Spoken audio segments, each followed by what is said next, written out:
आप सभी को मेरा प्रणाम। मैं अर्चना पांडे राम गुलाम राय ऑनलाइन क्लासेस में आपका स्वागत करती हूँ। आज का मेरा टॉपिक अनिवार्य संस्कृत में वाचन। अनिवार्य संस्कृत में वाचन क्या है, तो आइए जानते हैं वाचन का अर्थ। अनिवार्य संस्कृत में वाचन के लिए 4 कौशल हैं। पहला, पढ़ना, लिखना, बोलना तथा सुनने की आवश्यकता होती है। इसके साथ ही अनुस्वार, हलंत एवं विसर्ग आदि का ज्ञान भी होना चाहिए। जब इन सब का ज्ञान होता है तभी वाचन शुद्ध होता है। वाचन शब्द संस्कृत के वाक धातु से बना है। वाचन शब्द संस्कृत के वाक धातु से बना है, जिसका अर्थ है शब्द, वाणी अथवा कथन। जिसका अर्थ है शब्द, वाणी अथवा कथन। वाचन को हम 2 रूपों में संकुचित एवं व्यापक रूप में बता सकते हैं। संकुचित रूप में लिखे हुए अथवा छपे हुए शब्दों का उच्चारण वाचन कहलाता है। वाचन ध्वनियों के प्रतीकों, लिपिबद्धों को गति के साथ पढ़कर अर्थ ग्रहण की प्रक्रिया वाचन या पठन कहलाती है। अब आइए कैथरीन ओकानर के अनुसार वाचन क्या है। वाचन सीखने की वह जटिल प्रक्रिया है।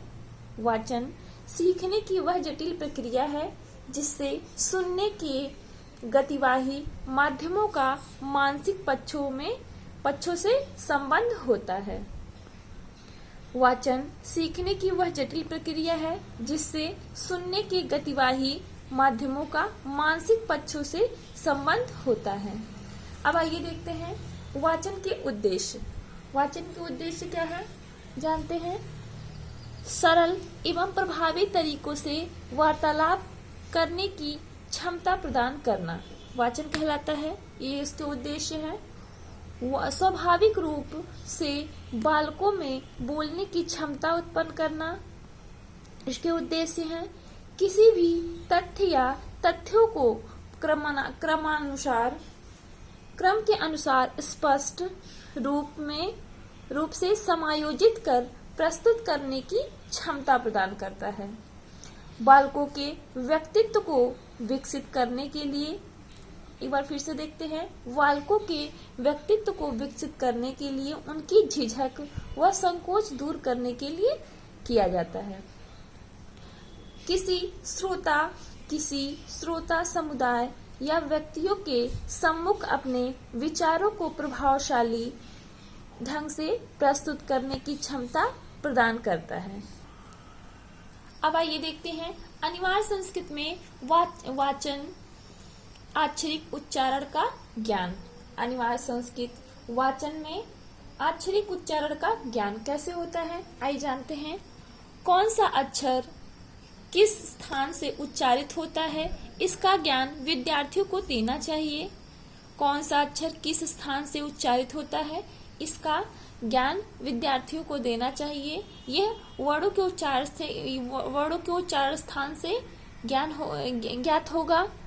दूसरा देखते हैं, शिक्षक अक्षरों का स्वयं उच्चारण करें तथा विद्यार्थियों को शुद्ध उच्चारण का अभ्यास कराएं। अगला, स को पेट फॉरवर्ड स को संस्कृत में शरीफा वाले स की तरह बोला जाता है, जैसे खा के रूप में नहीं। जैसे वर्षा को कुछ लोग वर्षा कहते हैं। री को री के रूप में बोला जाता है, जैसे ऋतु। द्या का उच्चारण द्या के रूप में होता है, जैसे विद्यार्थी। द्या को दया के रूप में होता है, जैसे विद्यार्थी। अब आइए देखते हैं अनिवार्य संस्कृत वाचन में त्रुटियां। अनिवार्य संस्कृत में वाचन में त्रुटियां क्या होती हैं, आइए जानते हैं। ये कॉलम है शुद्ध उच्चारण, अशुद्ध उच्चारण और टिप्पणी। शुद्ध उच्चारण में क्या है, शुद्ध उच्चारण क्या है, कवि, मुनि, शांति। इसका अशुद्ध करेंगे, अशुद्ध उच्चारण स्थान जो अशुद्ध शब्द होगा वो क्या है, कवि, मुनि, साती। कवि, मुनि, साती। टिप्पणी क्या है इसमें, कैसे हुआ है? लिखते लिखते छोटी है लेकिन बोलते हैं बड़ी, इसलिए ये अशुद्ध हो जाता है। अगला देखते हैं किंतु परंतु, ये शुद्ध हो गया। इसका अशुद्ध क्या है? कितु परतु। लिखते छोटा ऊ है लेकिन बोलते हैं बड़ा ऊ। वृक्ष, आई वृक्ष सब शुद्ध शब्द है ये, इसको अशुद्ध, ये अशुद्ध शब्द कैसे रूप में कैसे हो गया? वृक्ष। लिखते इसमें टिप्पणी करते हैं, लिखते री है लेकिन बोलते हैं र। अब गौशाला या गोस्वामी, ये शुद्ध है, इसको अशुद्ध बनाएंगे तो क्या अशुद्ध शब्द इसका क्या है? गौशाला, गौस्वामी। लिखते ओ है लेकिन बोलते हैं औ। मछली को गछरी बोलते हैं, अशुद्ध गछरी हो गया, गसरी। और टिप्पणी करेंगे, छ को श बोला जाता है, बोल देते हैं। गड्ढा, गड्ढा है शुद्ध शब्द, इसका अशुद्ध है गड्ढा।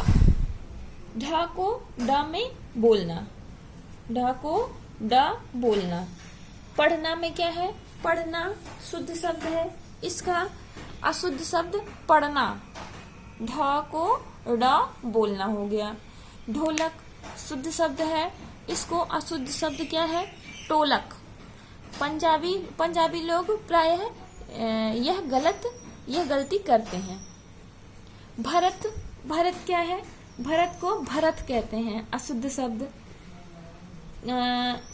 दशरथ को दशरथ बोलते हैं, दशरथ को दशरथ बोलते हैं। ता को थ और था को ता बोलना होता है इसमें। जाना, जाड़ा होगा। पानी, पानी। न को क्या बोलते हैं? ड़ा बोलते हैं।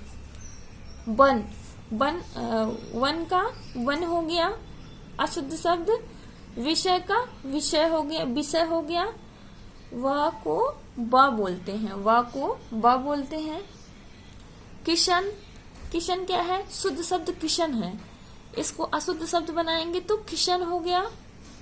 किसमिस शुद्ध शब्द है, अशुद्ध शब्द किसमिस। जब ये कैसे इसका टिप्पणी हुआ है? सा को श में, यानी बड़ा सा को छोटा सा में बोल देते हैं। अब आइए देखते हैं अनिवार्य संस्कृत वाचन के दोषों को दूर करने के उपाय। अनिवार्य संस्कृत में वाचन के दोषों को दूर करने के उपाय कौन कौन से हैं, आइए जानते हैं। अनुस्वार, हलंत एवं विसर्ग का पूर्ण ज्ञान तथा अभ्यास कराना। अनुस्वार, हलंत एवं विसर्ग का पूर्ण ज्ञान तथा अभ्यास कराना। दूसरा क्या है? पाठ्य पुस्तकों की अशुद्ध छपाई होनी चाहिए, पाठ्य पुस्तकों की शुद्ध छपाई होनी चाहिए। अगला, वाचन संबंधी उचित मार्गदर्शन दिया जाए, मतलब कि शिक्षक उसका शुद्ध उच्चारण करे। शुद्ध उच्चारण करने से बच्चा शुद्ध उच्चारण सीखेगा। वाचन से पूर्व कठिन शब्दों की व्याख्या की जाए। वाचन के पूर्व, पढ़ने से पूर्व कठिन शब्दों का शब्दार्थ बताया जाए, उसका व्याख्या किया जाए शिक्षक के द्वारा। अगला, सावधानी से पढ़ने का अभ्यास कराया जाए। सावधानी पूर्वक गलत सही को देख करके पढ़ने का अभ्यास कराया जाए छात्र से। अगला, शिक्षक का आदर्श वाचन शुद्ध व स्पष्ट होना चाहिए। शिक्षक का आदर्श वाचन मतलब वो सही शुद्ध उच्चारण करे, उनका शुद्ध उच्चारण स्पष्ट होना चाहिए। अगला, छात्रों के अनुकरण वाचन पर विशेष ध्यान दिया जाए। छात्रों के अनुकरण वाचन पर विशेष ध्यान दिया जाए। छात्र गलत पढ़ रहा है या सही पढ़ रहा है, इसका ध्यान दिया जाए, शिक्षक इसका ध्यान दें। अगला, छात्रों के शब्द भंडार में वृद्धि करनी चाहिए। छात्रों के शब्द भंडार में वृद्धि करनी चाहिए। इससे तात्पर्य है कि छात्रों को एक शब्द का कई अर्थ बताना चाहिए, जिससे उनके शब्द भंडार में वृद्धि हो। अगला, किसी छात्र में यदि कोई शारीरिक दोष है तो उसे दूर करने का प्रयास करना चाहिए। यदि किसी छात्र में शारीरिक दोष है तो उसे दूर करने का उपाय करना चाहिए। वह सही से बैठ करके अच्छे से पढ़ाई करें। अगला, छात्रों से सहानुभूतिपूर्ण व्यवहार करना चाहिए। अध्यापक का वाचन आदर्श होना चाहिए और अध्यापक का वाचन आदर्श होना चाहिए। ये हमारा अनिवार्य संस्कृत एवं वाचन के दोषों को दूर करने के उपाय हैं। तो आज का टॉपिक मेरा अनिवार्य संस्कृत में वाचन यही समाप्त होता है।